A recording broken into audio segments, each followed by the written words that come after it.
Hello, friends. If you have been blessed and challenged by Theology in the Raw, please consider leaving a review. Leave an honest review. That would be awesome. If it's a 5-star review, then great. If it's a 1-star, you can leave those too. We got plenty of those down on the podcast app.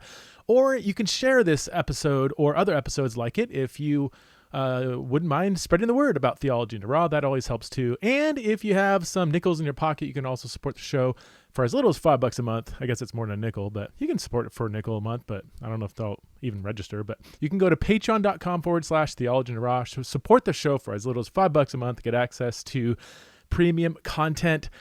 The Theology in the Raw Exiles in Babylon conference is filling up. So if you want to attend a conference March 31st through April 2nd, if you want to attend it in person, then sign up ASAP. Spots are filling up. We're also going to live stream the conference, so that won't fill up. There's unlimited number of live stream options, I believe. I think that shouldn't be a problem. So check it out at prestonsprinkle.com for more information. My guests today are new friends of mine. I've known about them from a distance, but have only recently had some conversations with them, and they are an absolute delight, filled with grace and wisdom and a commitment to Jesus and the truth and each other. Aaron is gay and Liz is a lesbian, and they're both married together and have kids. So there we go. Not much more to say, but we're going to get to know this couple, and they obviously their journey in sexuality is interesting and complex, but they're just beautiful, wonderful human beings and are doing some amazing things with the kingdom. So please welcome to the show for the first time, Liz and Aaron Munson. Hey friends, I'm here with my I want to say friends because I feel like I've known you for a while from a distance, but this is the first time we've actually probably had like a face-to-face-ish computer conversation. But I'm here with Aaron and Liz Munson. So hey, thank you guys so much for being on the show. I'm so excited to, honestly, just to get to know you better and just to hear about your story and how both of you have just really, I think helped the church engage the LGBTQ conversation in ways that are super healthy and helpful. So why don't we start? Can you, I don't know who wants to jump in first, but I would love to hear both of your stories and as it pertains to faith, sexuality, gender, whatever, and how you got to know each other and fell in love or whatever, however you want to frame it. Do you want to go first? No, go for it. Oh man, this is I don't even know where to start because there's just so much in those questions. And I love to tell stories. So I think I'll start with my own journey in case people have not heard or don't know me at all. I knew that I was different when I was 5, and my school was in a very rural community, and we took a field trip to a doctor's office one day, and they sent back some bags of hats, and they had a nurse's hat for the girls and one of those, I don't ever remember the name of them, but the old school headband thing with a little monocle thing that the boys were supposed to get, that doctors use to look in your ear or something. Oh, yeah. That weird headband. And so the teachers were handing them out at the end of the day, and I asked for the nurse's hat, and I was told, you can't have that. And I, being 5, was confused because I was like, well, the nurse's hat matches my shoes, so I don't really understand. And she said, you can't have that hat because you're a boy, you have to have this one. Oh, so I knew that I was different then. And then the differences growing up in rural Indiana with lots of farmers. It was not a safe space for a queer person. And I I identified as gay when I was in junior high school, but I was closeted because it wasn't safe in that particular area. It's also very conservative, and you weren't allowed to be gay. So I just lived a dual life for quite a bit of time, and then in college decided to apply to schools that I knew no one else from my high school was going to go to, which wasn't, lot of options, or sorry, there were so many options. Like I could go pretty much anywhere, because most of the people in my high school didn't go to college. But I was ready to be done with the church. I was going to be my gay self and start over as a fresh start. And God decided that he disagreed with my idea. And within my first semester of being at Butler University, there was a campus ministry there, and there were Christians, both male and female, that were nice to me. And that was not something that I was expecting. I didn't even know what to do with that. And they invited me, because I didn't know anybody, and they invited me to come to their primetime meeting. And I was like, okay, because I might as well get to know some nice people, and got engaged with a Bible study there. And I, like, some of those guys are still people that I get together with every 2 weeks. They're some of our chosen family. We just spent Thanksgiving with one of them and his wife and their kids, which we spend every Thanksgiving and Easter with them, have been doing that for years. And I came out officially to all of them when I was 19, and I did try to be more, how do I want to say, more open with being gay. And so I dated and had some partners, and it just always ended in a lot of heartbreak for me. And when my boyfriend and I broke up, I just couldn't do it anymore. And so I decided that I was done with sex. I hated being gay, hated that part of who I was. And so I was just going to be, the word that I used was asexual. I think that the more appropriate term now that I would use is celibate. And at the time, I still had this burning desire to be a father. And I was like, I don't even know how that's supposed to work. Gay asexual man who's going to have children. How does that happen? So I made a bargain with God, and I prayed and told him that I was done with sex. I didn't want any partners anymore. Like, it just was too painful. But if there was ever a woman that was interested in me, even though I'm not attracted to women at all, if there was a woman who was interested in me, they asked me out on a date. So they would have to ask me out. I would not be asking them out. On the first date, I would tell that woman that I was gay. And if their first response without hesitation was, I don't care, then I would marry that woman. Oh, wow. And 4 first dates later, here comes Liz. Oh my gosh. And that exact scenario happened. And that was absolutely terrifying, because I was like, this is the exact scenario that I had told God. I would know that I'm supposed to marry this woman, even though I don't understand it and I don't know how it's going to work. But since God made this happen, I will be obedient. And that was, that's the beginning of our romantic relationship. So romantic. All right, Liz, I so feel like, Liz, you got to talking. jump in here. Like, I'm dying to know, like, Yeah, your you have to side take of this over. whole story, because this is a one-sided story so far. It is. So I grew up also in a very conservative home, and I learned later on in life, I kind of was putting two and two together, and I realized that growing up, you were not allowed to be gay and Christian. So in my mind, I was like, well, I still believe in Jesus, and I think God is real, so I must not be gay because I'm still a Christian. So I spent a good portion of my adult life kind of like trying to figure out what that meant for me.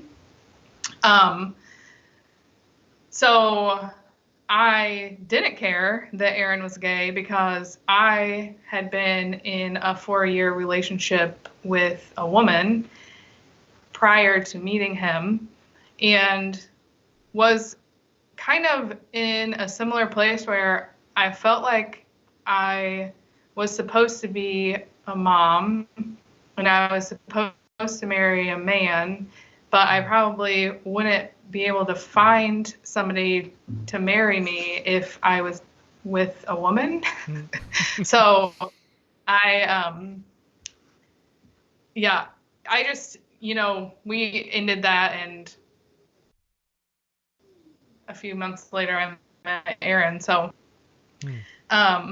my story is much less complicated. Well, it's more complicated and less complicated because I did not know when I was 5 that I was different, but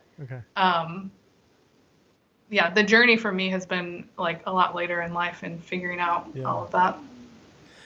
I mean, my mostly straight audience, of all the podcasts, I probably have more queer people listening than the average Christian podcast.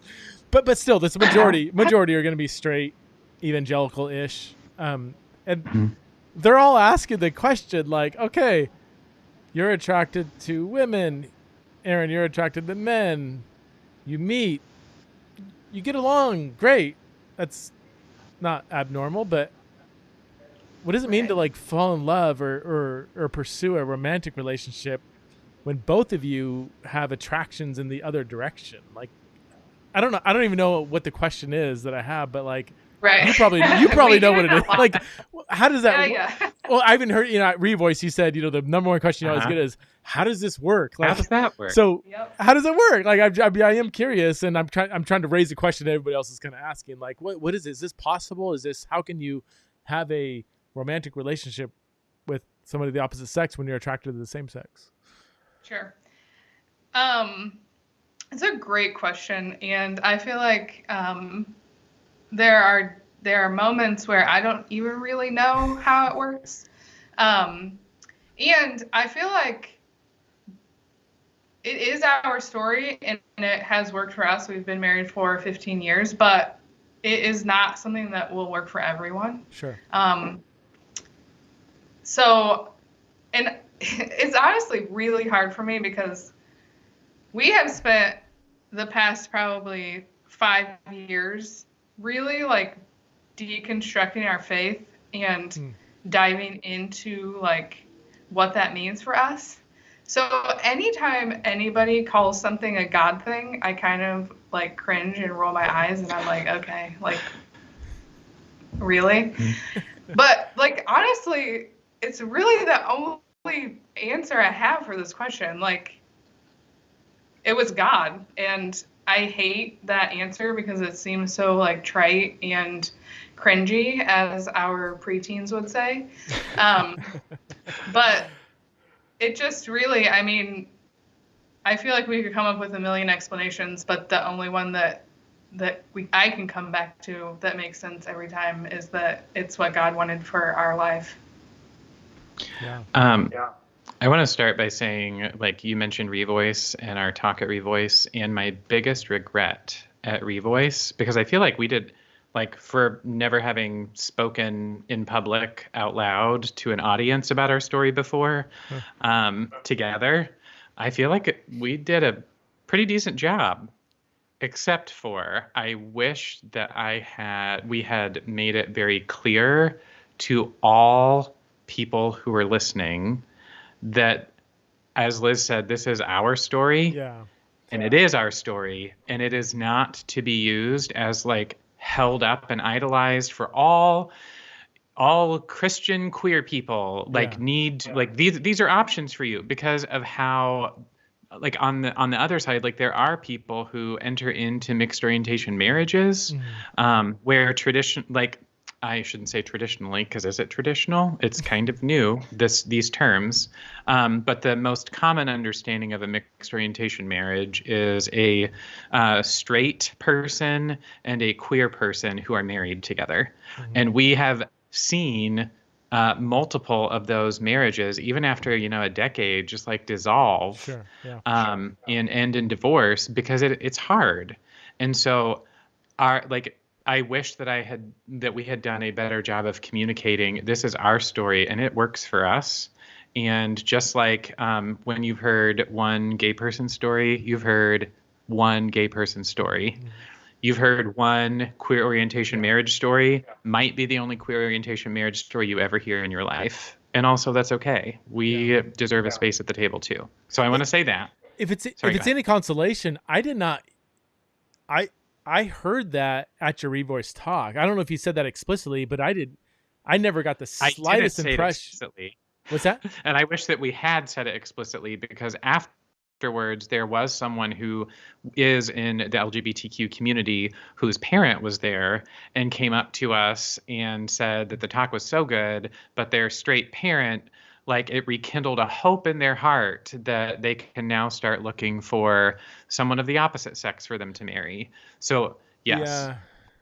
Yeah. I wish I had more explicit. I didn't hear you giving like a prescription. I only heard you giving a description of your individual story. So maybe you could have made it more explicit. I don't know, but I didn't hear you at all hinting at, hey, this is the paradigm of what every gay person should pursue or could pursue. Or I thought you guys were really careful, but that's my perspective.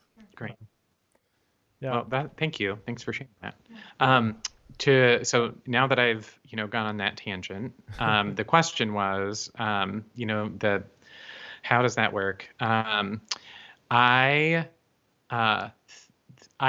personally think that marriages like ours have existed for a very long time without language to describe it. Mm-hmm. And I think that it is a very Western, white, over-sexualized culture to think that you must be attracted to the person that you're married to. I mean, when we look at history, there have been like arranged marriages, there have been political marriages, and people made those things work for their entire life. Mm-hmm. And I don't think that it's so different. It just seems different because we're open and honest about what's going on. Yeah.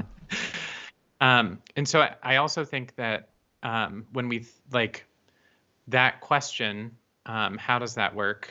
Because, I am attracted to men and not women. And she's attracted to women and not really men. I think that one of the gifts of our marriage is that it isn't built on attraction. It's built on friendship and genuine companionship and joy that we give and receive from each other, and building all of that intimacy outside of sex. Mm-hmm. Our marriage wouldn't be able to exist without that. Mm-hmm. And I think that when I hear people ask about like that, attraction piece, I want to challenge the people asking, like, sure, like you came together because you had initial attraction to your significant other. But if you've been married for more than, 5 years, I guarantee you that there are moments where you like stop finding your partner attractive. Mm-hmm. Like, it's just not something that you like are focused on all the time. Like, you discover pretty early on that there's so much more to them than their body. Mm-hmm. Like, they're a full human being. Anyway, I can't tell you how much I appreciate everything you're saying right now. And I'm a huge proponent of not, and I want to make this really clear for my audience. Like, I absolutely never want to make mixed orientation marriages. And I know you prefer a different term, queer orientation or queer marriage. Yeah. Cause you're not really mixed orientation. It's different than the mixed orientation, but it's similar, I guess, in some ways. Like, I never want to make mixed orientation marriages prescriptive. And I feel like I have gone out of my way to make that really clear. However, and this is a really important however, I do think, and this is part of my Revoice talk, which I am so passionate about, that mixed orientation marriages have truly taught me that marriage as a theological institution, it must transcend sexual attraction. Because look, every single heterosexual, straight, whatever marriage we know, we don't always admit it, but we know that after 2.5 years, all the chemicals start wearing off, and after 5 years, kids start entering the picture, and after 7 years, you want to have sex with everybody who's not your spouse. Mhm. It's just. I mean, I don't want to make it the same. It's not the same. It's not. I don't want to say that like a heterosexual marriage that loses its chemistry is the same thing as a mixed orientation. I don't want to say that. At the same time, there's so many interesting parallels here to where if you do build a marriage, period, build a marriage on sexual attraction, that's just such a faulty foundation, and there's a reason why so many heterosexual marriages have failed. I mean, when you were saying like we don't want to make this prescriptive, this is just us, whatever. I almost want to say, I could say that. Hey, look, I'm attracted to women, and I married a female. Now it wasn't wrong, like we made it work. Like I don't want to make this prescriptive, but like I want to warn every single heterosexual out there before you enter marriage. Like I almost could say the same thing, because there's a reason why 50% plus, heterosexual marriages end in divorce or an affair or porn addictions or some other sexual aberration. That should at least tell us like sexual attraction, I think, has been idolized in just our idea of marriage in general.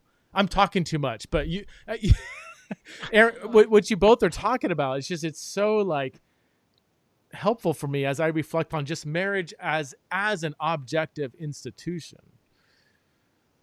What are your thoughts on that? I don't know.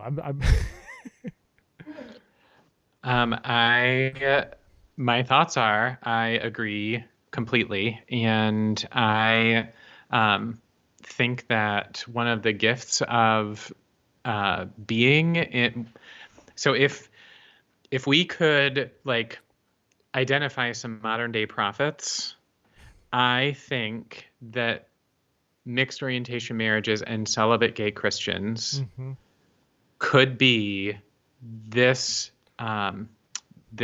era's modern day prophets. Yeah.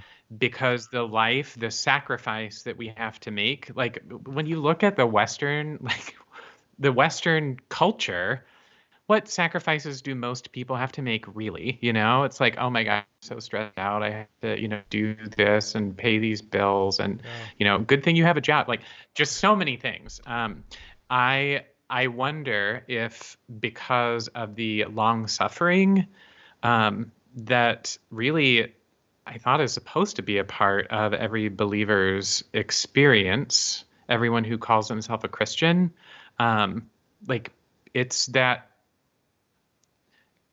I think that our voice could be the prophetic voice for the church, because our existence doesn't fit into a box. It doesn't make sense. And we could not build our marriage on sex. Right. We had to build it on other things and choose to commit to each other and believe in the covenant that we took and the marriage vows that we took. And commit to working things out, even when it gets really hard. I mean, we've been doing it for 15 years, and we've got another 15 plus to go. And then, are you looking to die young? Or? Then, I mean, maybe. I wouldn't be. Sometimes, no, really. And I just think that, especially with the idolization of marriage and the nuclear family in. Because I really would call it an idol. And I think that just being in a mixed orientation marriage or a celibate gay Christian, it just flies in the face of highlighting the idolization of the marriage and nuclear family. And that's part of the reason why we make people uncomfortable with our existence and our story. And I guess that was a little bit rambling. Yeah. But that's my response, I guess. I'm curious for both of you. I maybe start with Liz. Was there like a tipping point when you guys were hanging out, you're enjoying each other's friendship, and then all of a sudden, was there something that turned into you were like, oh my gosh, I feel like I could see myself spending my life with this person? Like, what was that switch from like, this is an awesome friendship to, I think this could lead to marriage? Yeah, so that would be a cute story, but it's not what happened. So oddly enough, at this crusade where Aaron met all of these great people and was in a Bible study with, I was going to those same meetings with my girlfriend at the time because we were looking for husbands, obviously. That's what you do when you're a Christian in college. And Aaron was on the worship team, and for some odd reason, while he was singing, I had this like visceral reaction where I was like, I have to go get to know that guy. And I mean, I can't really explain it, but a few months later, we were in a Bible study together over the summer. And I don't think I knew you were going to be in the Bible study, but I hosted it because I lived really close to campus. And so he showed up at the Bible study, and I was like, oh, crap, like, there he is. I need to get to know him. And, like, I was more in this, like, posture, which I was, like, 20. So, like, not everything I did was, like, the most mature or, like, thought through. But at one point, he was sharing with the group about how he had just gotten a scholarship to study in Africa. And in my mind, I was like, oh no, I'm going to have to figure out a way to like get myself to Africa so that I can like be with him. And I don't know how that's going to work. So, I mean, we were in the Bible study together from June until September, and then we officially started dating in September, and then we were engaged in January. So there wasn't any like friendship where it was like, let's hang out and be friends. It was more like, hey, I think we're supposed to be together, and why don't we just do it? Wow. Oh my gosh. I mean, I'm trying to avoid Christianese language, but did you both feel like it was a legitimate calling? Like, for the sake of the kingdom of God, we can do this better together than apart? I mean, I don't want to put words in your mouth. Is that, I mean... Yeah, I mean, I feel like that's the only way really to describe it. It's hard for me as I'm like the older that I get and the more that I learn about like the prefrontal cortex and how many decisions I was making before mine was fully developed. Like It's hard for me to look back and be like, oh yeah, you were making really good choices.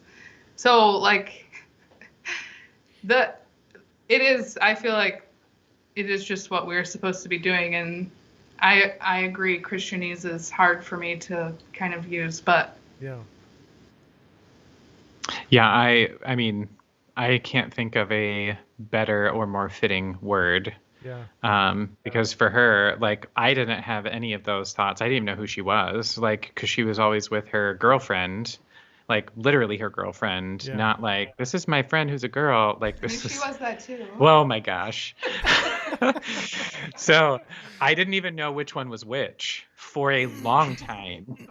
And because they were always together, and it was just like this one unit. And so for me, it was, I didn't have any of those like, oh, I need to be with this person. It was more like this. I prayed this specific thing, and lo and behold, a modern day miracle has happened. And this exact situation that I prayed about for clarity just occurred. And so now to use, what's his name? Is it is it Mark Yarhouse who did the Costly Obedience book? Yeah. Like hearing that term for the first time a few years ago, I was like, that is our life. That is our journey. Like, I made this bargain with God. And so I'm going to trust that God has my best interests at heart.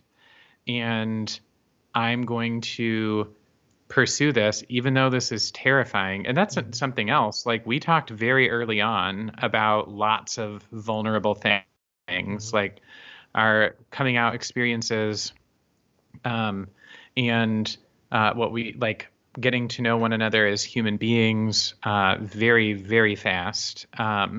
Because I was like, I'm supposed to be obeying God because I told him that I would do this. And I really am just hoping that God knows me well enough that this is the right thing.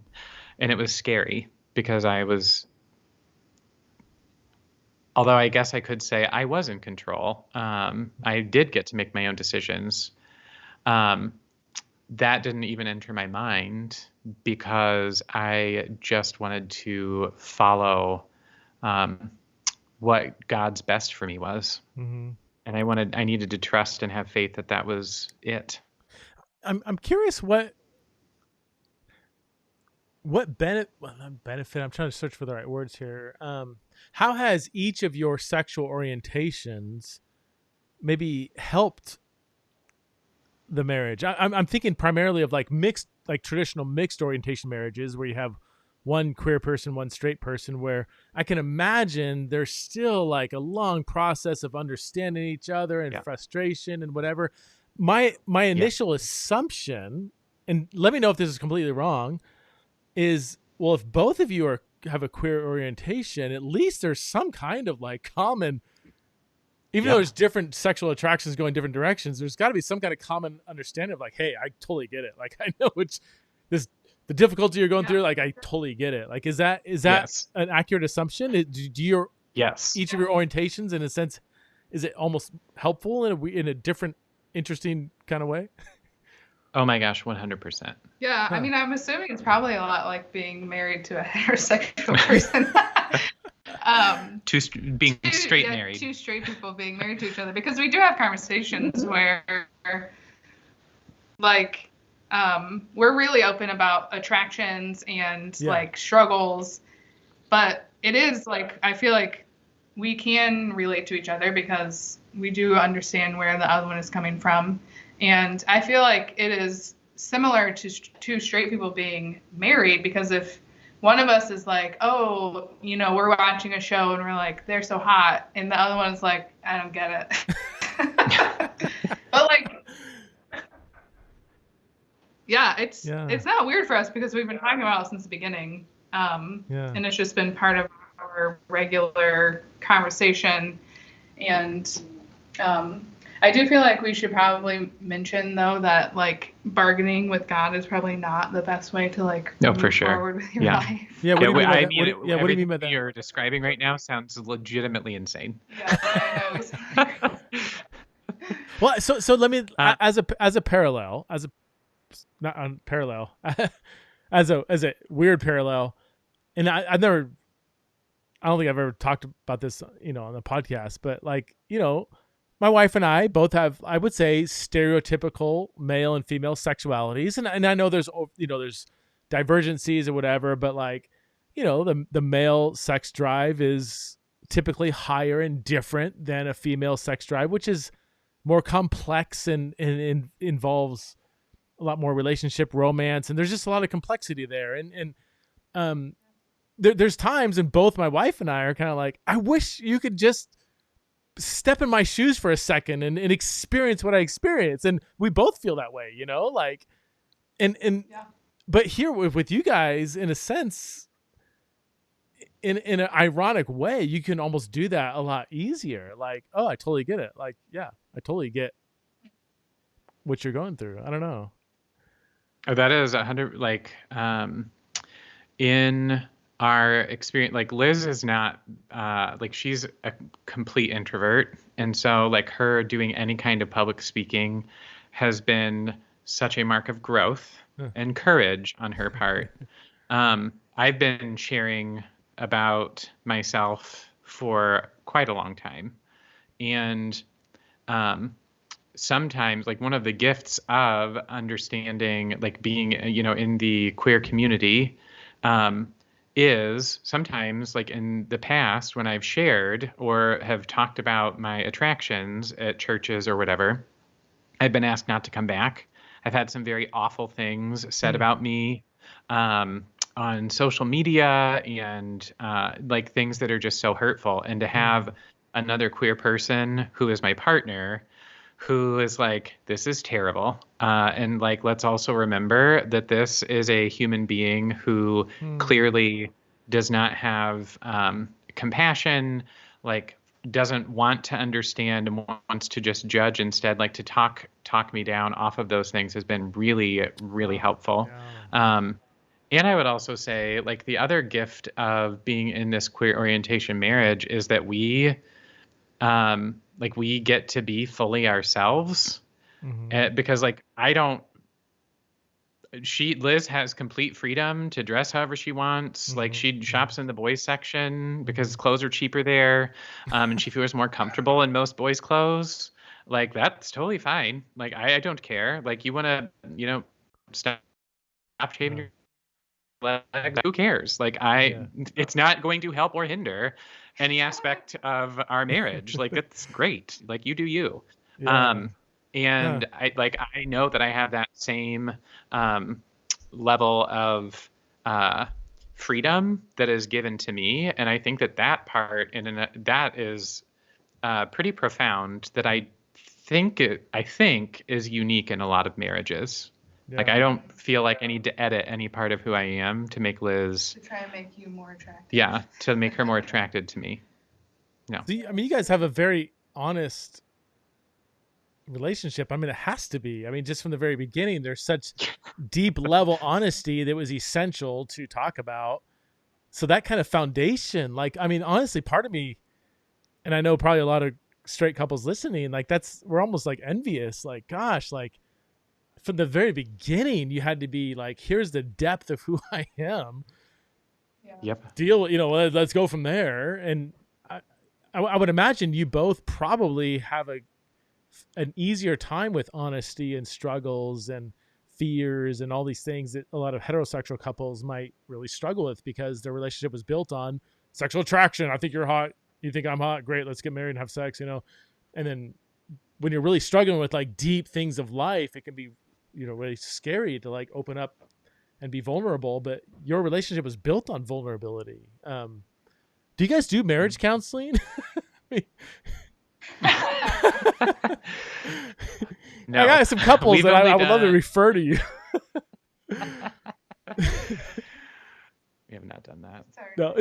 No. Next career. That'll be my retirement plan. Okay. So let's can we transition a little bit? Like, we've been talking super positively and everything. What are some challenges that you guys face in marriage, if you're able to share? And specifically, like, maybe some unique challenges that you guys face that maybe other heterosexual couples might not face as much, if there are any. Our marriage has no challenges. You want to talk about the fight we had 3 nights ago? Yeah, tell me about a fight. Yeah, I want to hear. Like, what was the last fight? Like, what do you guys fight about? I do think it is interesting because, like, there are no secrets, which means there tends to be, I don't know if it's more than normal, but like, we definitely have our fair share of conflict because like, there is nothing between us that the other person doesn't know. So then anytime anything comes up, it comes out, and then there's always something else to work through because we are two people with different thoughts and opinions and emotions. And so there is, I feel like, I don't know if we have more conflict than people, but I do think that anytime there is vulnerability to the depth that is necessary, I think, in any relationship, I feel like there's naturally going to be conflict because we do care. We care about our relationship and making it work, which means that we are going to keep bringing up these issues, whether we want to or not. But I think we both feel like it is really important. And I mean, it's part of, I think when you start with such a deep level of vulnerability, you've kind of like started a snowball effect where it's kind of like hard to stop. So then, like, it just comes a lot more naturally for us to have those conversations. Yeah. Can I talk about your abuse? Did that work? Can I bring that up? Because that was a Share? significant challenge, I Yeah. think. Yeah, Okay. I don't know if that is really specific to our relationship, No, but but I was going to talk. Okay. yeah. Yeah, So whatever you're. in, I would love to hear okay. whatever you're talking. I know, but it was like, should the world know? Like, that's what I mean. Like, yeah, we're fine telling you, but this is also Yeah, like, yeah, yeah, yeah. um, so there are a lot of statistics about people who are part of the LGBTQ community experiencing um, sexual abuse when they were younger. Oh right, And yeah. yeah, and sadly, that is a part of both of our stories. Okay. And so some of the challenges that we have experienced are not because we are queer. It is Mm, because we are humans, yeah. and I mean, have to work through a lot of trauma. I am a counselor by profession. Like, I am passionate about mental health and working through things. And so I had, before Liz and I met, had already started working on a lot of the trauma from my own past. And she had experienced such trauma that like it was repressed, Mm, and that like was kind of brought up after we were already married. And then she started having these awful memories coming back and panic attacks and like all mm, of these pieces of her life that had been forgotten. And so, to be very honest, like there was a period of it was like a year or so mm, where we like did not have sex yeah. because that part of our story was so it was too triggering Sure. for her as she was working through this. And that, so, I mean, that's a real life example of like, as much as people might be hearing a lot of hope in our story, like Hmm. I hope that they do. And also Yeah. that it's hard won, hard earned, hard won. Um, so Have you that's what. guys? Do you feel like you've healed from your sexual trauma, or is it? Do you ever? I don't know. Does anybody ever quite fully heal from that, or do you feel like you've been able to process that in healthy ways?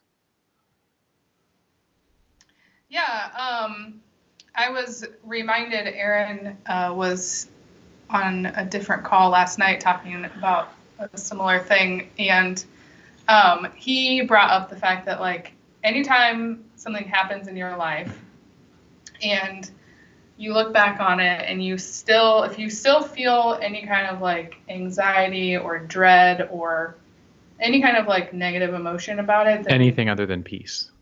sure, Hmm. Yeah. then you have not Okay. fully worked on it. Like, there's still more to do.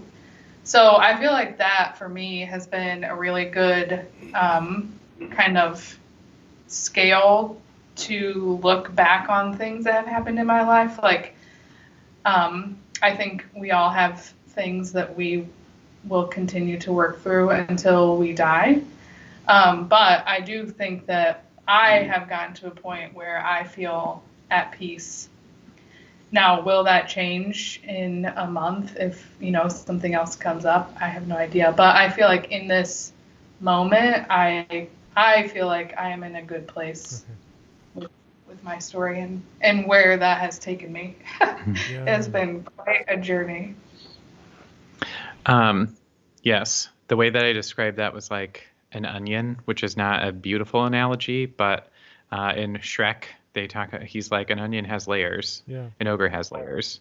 And I think that that is very true of our own experiences with all difficult things. And it shouldn't feel hopeless. To me, it feels good because I'm able to name it. And so since I can name it, now I know what I'm working on, what I'm working towards, as opposed to why did I have this bizarre reaction when you tried to touch my face? Well, it's Mm. because my mom used to punch me in the face and I had to lie about it, things like that. Mm. Um, so being able to name it has been very freeing for Hmm. me. You had also asked about challenges. Another one that I had thought of um, has been being able to find. Let me back up. Um, one, I think, really healthy thing that may be unique to our situation, but perhaps shouldn't be, is that we have never felt like we are the answer to all of our prayers for each other. We have always known that we will not be healthy humans if we do not have good, strong, healthy, same-sex friendships that are also intimate without sex outside of us. That will be detrimental to us. And unfortunately, that is that is a challenge, because it has taken many years of attempting to find those relationships that are reciprocal and not one way or one-sided. Or toxic. Yeah, that's a really, yeah.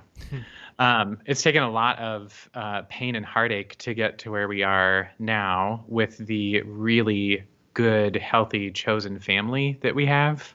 I mean,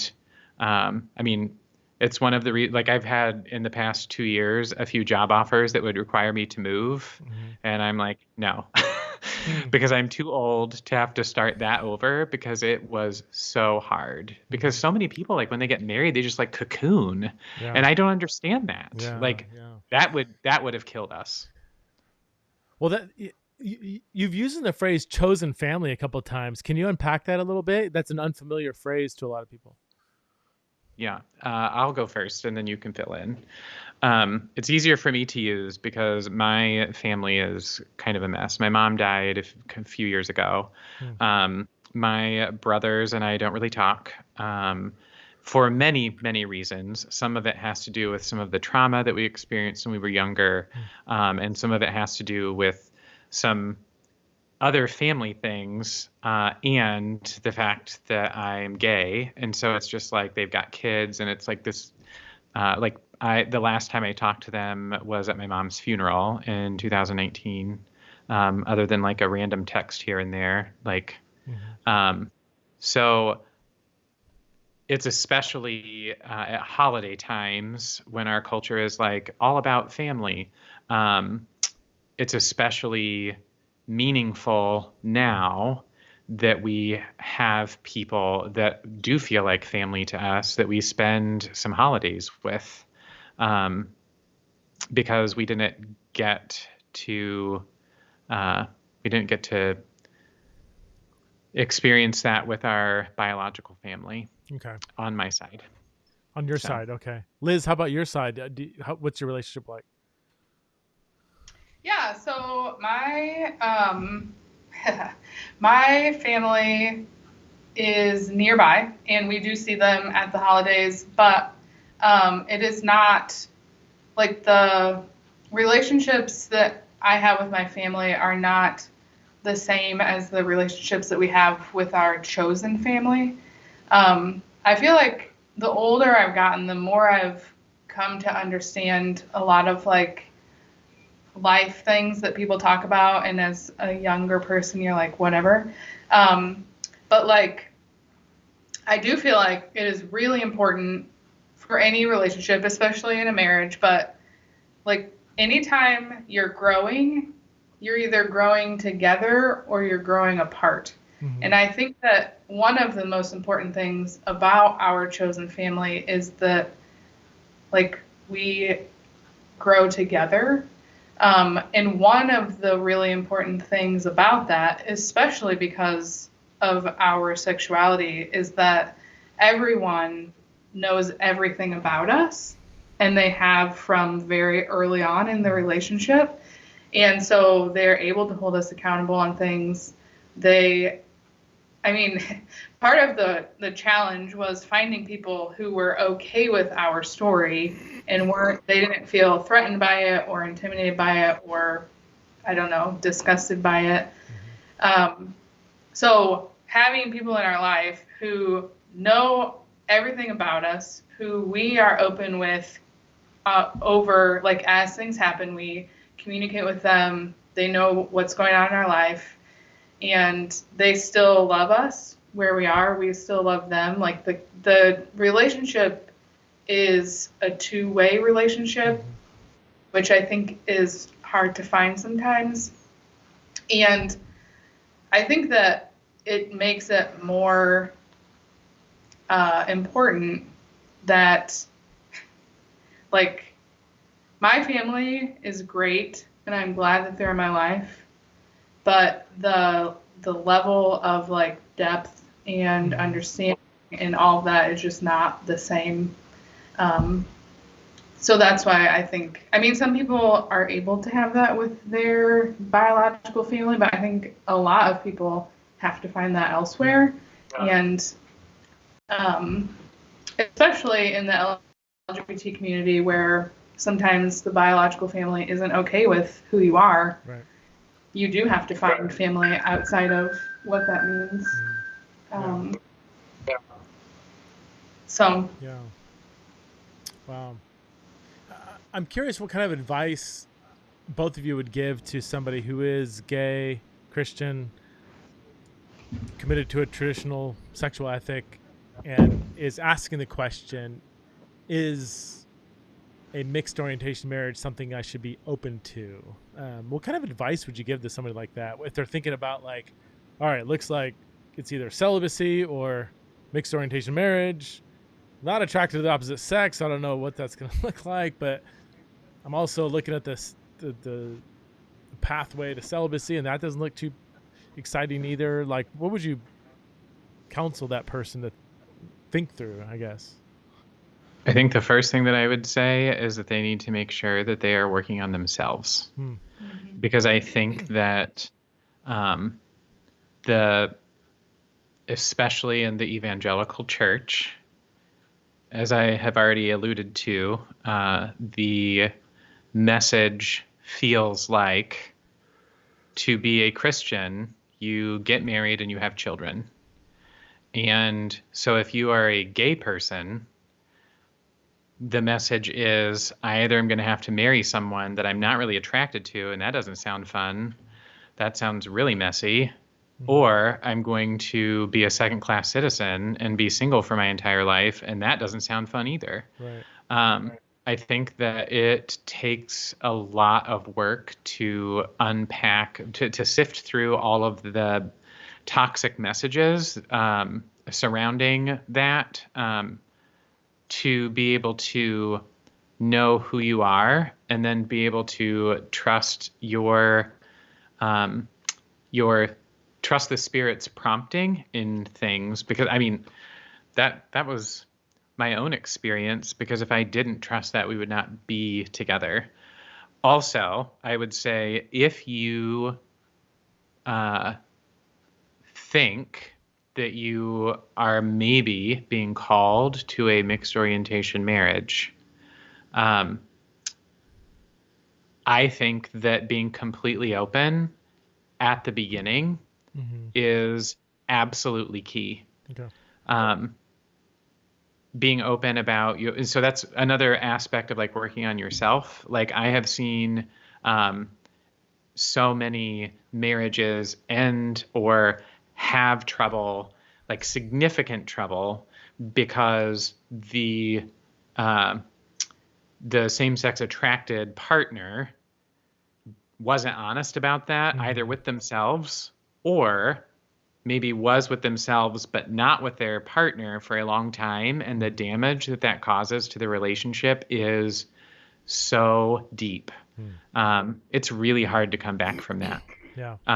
And so, my advice is work on yourself. Get comfortable with who you are, and remember the good gift that you are, because God said that you are very good. So good. That's so good. Liz, any thoughts? So I don't have any necessarily regrets in my life, but I do wish that I had spent more time cultivating like a good community around myself, and also like what Erin was saying, like getting to know myself better before I got married. I feel like it's important to be able to offer the best version of yourself to whoever you're going to like be with for the rest of, whoever whoever lives the longest, shortest, whatever. Anyway, No. but I also feel like if somebody is looking into whether or not this is what they're called to, I would encourage them to first dive into like cultivating community and building relationships that are not necessarily romantic in any way. Just because I feel like so often as humans, what we really are longing for is intimacy. And sometimes we get that from people who are not our partners. And we think that a partner might solve all of the intimacy problems or issues or longings that we have, but that is not true. One person cannot be everything for you, and sometimes you don't even want to be with that one person who you had married to solve all of your problems. So I think spending time cultivating a community where you can really dive into intimacy and what it looks like for you, and because then I think you can better understand, like, is this a calling that I am doing because I think it's from God, or is it something that I'm like looking to fill a void in my life? And you can kind of figure out a little bit more of like maybe what your motivations are. That's so good. You guys do you lead a parent group in Indianapolis, or what do you guys do? I do lead a parent support group of Christian parents whose kids have come out. Right. Okay. Yeah, I do that here. And then we also lead a Side B Christian group here in Indianapolis. Oh, wow. It has like 11, 12 people in it. Okay. Liz is the only female. Really? There's a lot of penises in the group. Yep. Wow. Yep. Yes, if somebody's listening in the Indianapolis area and either they're a Christian parent of an LGBT kid or they're LGBT themselves in Side B, can they get a hold of you or the group, or how would they go about finding out? Yeah, they can. Is it India? I think it's Indie Oasis. I always forget if it's indieoasis.com or oasisindy.com. So Liz is going to look it up on the phone. But that's our website. Indie and Oasis. that is how what No, I think it's .com. Oasis. It should say like in you I take refuge. I'm seeing a bunch of We also housing. need a Side B. Nope, that's not it. A Side B mixed orientation marriage group that is virtual through Revoice. If anybody is in a mixed orientation marriage and wants more support in that. So, okay, I'm on Revoice's website. Where would they go to here? That I have no idea. Maybe it's not. Community. Oh, community could be- groups. Let's see. Oh, maybe, yeah. It might be, Sounds yes. Renew. Oh, Sacred Space. Yes. Yep, that's it. Okay, so Revoice Us. Here it is. Revoice.us /community -groups or sorry /community -groups / just go to the Revoice website, revoiceus.com, and then revoice.us, and go to community groups, and halfway down there's a place called Sacred Space. Oh yeah, there you are. Mm-hmm. Yeah, Oh, that's you the got your monthly. picture on there. Sacred Space. Look at that. A virtual community group for people in mixed orientation marriages. And it launched in June. And you guys meet 1:30 to 3 Eastern time virtually. That's so cool. Well, we do meet virtually, but that time, like the group, it changes it's not always consistent at that time. It is every month. Okay. But so it's both a local and a Zoom meeting. they're two different ones. Okay. So the one on Revoice, even though it says that we meet from like 1 to 2:30 or whatever that is, we meet on Zoom, but it is like we have a separate way of communicating. Once people are like referred to us and they want to join, Okay. we say, here's the actual time that we're meeting. Got it. Okay. Yeah. Yeah. But it is indieoasis.org. Indieoasis.org. Okay. Let me indyoasis.org. And that is the way that you can contact us about the Side B group here in Indy that meets in person. Okay. And that's the parent group that I lead for parents of LGBTQ youth. Got it. Okay. Great. Yeah. Well, thank you guys so much for coming on the podcast. And I'm just in awe of you guys. Like, you guys are doing such great work. I love your relationship. We don't know each other well, but like, just from what I've seen, it's just, I wish we could hang out more. And you guys are wearing the most awesome Christmas sweaters. I wish. Well, so if tis the season. Don me now, our gay apparel. If people are listening, this will be on YouTube probably shortly after the podcast is released. So you got to go to the YouTube channel and check out your awesome sweaters. And then the Taco Bell sign behind you, which is totally vintage. It's awesome. So, and the several times I've seen pictures of you, you're in very different outfits. Like, Aaron, you were in this killer bow tie, like looking super like British smart. And then now you're in Christmas sweaters. And then the picture you were in something else. Like, your fashion abilities are pretty amazing. So there are like stereotypes exist for a reason. And I 100% embody the gay stereotype. Also, if you are fluent in musical theater, same. I am too. Okay. Yeah. I've heard, I think about 95% of my gay friends have told me that, like, when it comes to like matching socks, the stereotype is pretty much true. Like, you will never find me in a pair of socks that wasn't a thoughtful choice, you know? Correct. Aaron will pick an entire outfit based on one pair of socks. That is true. Like, I like to be inspired. I've recently gotten into socks, like the last couple of years, because my kids, my teenage daughters are all into socks, and they have this whole like they're very particular about, oh, Dad, those socks don't work. Oh yeah, those are great, and you got to wear this pair. And to me, it's just they all look the same. Like, I don't see any. Oh. So, oh yeah, it's a whole thing. I'm glad that you have them to help. Oh yeah. No, they're totally into it. So, well, thank you guys for being on the podcast, and many blessings on your work and ministry. Yes. Thank you. All right, take care.